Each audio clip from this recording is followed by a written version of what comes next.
మంత్రి గారు కూడా వచ్చి సూచించారు.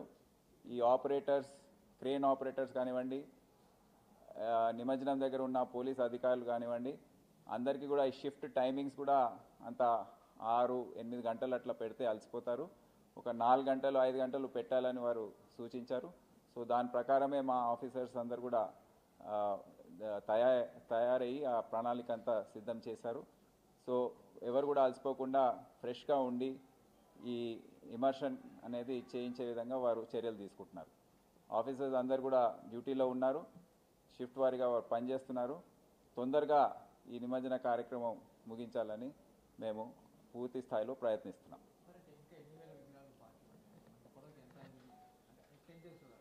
ఈ 10 డేస్లో మనము 1,00,000 విగ్రహాలు హుస్సేన్ సాగర్ లేక్లో నిమజ్జనం అవుతాయి. అంటే రికార్డ్ మీద కొన్ని ఉంటాయి, అనధికారికంగా వచ్చే ఆఫ్ ద రికార్డ్ అంటే చిన్న మొత్తంలో చిన్న సైజు అవన్నీ కలుపుకుంటే 1,00,000 వరకు మనం కౌంట్ చేసుకోవచ్చు. ఇప్పుడు ఈరోజు ఇప్పటి నుండి రేపు ఉదయం 6-7 వరకు చాలా హెవీగా ఉంటుంది. ఈ పరిసర ప్రాంతాల్లో మొత్తం రద్దీగా ఉంటాయి.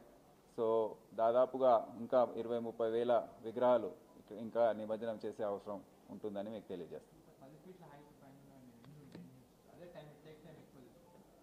అది ఆ సమయం అంతా ఎంచుకొనే మేము ఈ క్రేన్స్ ఏవైతే ఉన్నాయో plate type cranes, hook type cranes అని పెట్టాము ఈ వేగవంతం చేయడానికి ఈ నిమజ్జన కార్యక్రమం.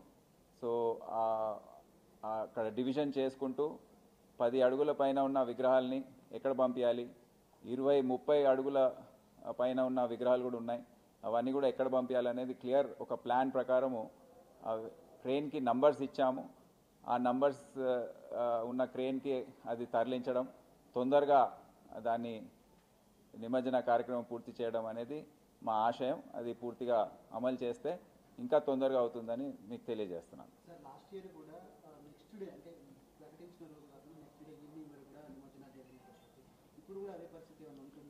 అందుకే గత సంవత్సరం ఏమైందంటే 1:30కు ఖైరతాబాద్ గణేష్ నిమజ్జనం అయిన తర్వాత దాదాపు సాయంత్రం 6-7 వరకు కూడా రోడ్లు ఖాళీగా ఉన్నాయి హుస్సేన్ సాగర్ పరిసర ప్రాంతాల్లో.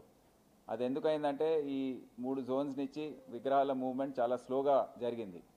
దాదాపు సాయంత్రం 6-7 గంటలకు 5-6 గంటలకు మేము నోటీస్ చేసి వాళ్ళందరినీ తరలించేసరికి సమయం కొద్దిగా ఆలస్యమైంది. ఈసారి అందుకే ముందు జాగ్రత్త చర్యగా వారం రోజుల నుంచి వారితో మాట్లాడుతున్నాము, వారిని సంప్రదించాము, వారి అంగీకారం తీసుకున్నాం. వారందరూ కూడా ఒప్పుకొని ఈరోజు కోఆపరేషన్ చూపించారు. వారి సమన్వయంతో ఇప్పుడు మీకు డ్రోన్ ద్వారా మీకు చూపించాం కదా, విగ్రహాల మూవ్మెంట్ చత్రినాక స్టేషన్ లిమిట్స్లో బై లేన్స్లో కూడా మీరు చూస్తున్నారు. మాదన్నపేట్, పాలక్నామా, సంతోష్ నగర్ ఇటువంటి ప్రాంతాల నుండి కూడా విగ్రహాల మూవ్మెంట్ ఇప్పటికే స్టార్ట్ అయింది. ఆ తొందరలో మీరు దాన్ని ఒక ఊరేగింపుగా చూసే అవకాశం ఉంటుంది.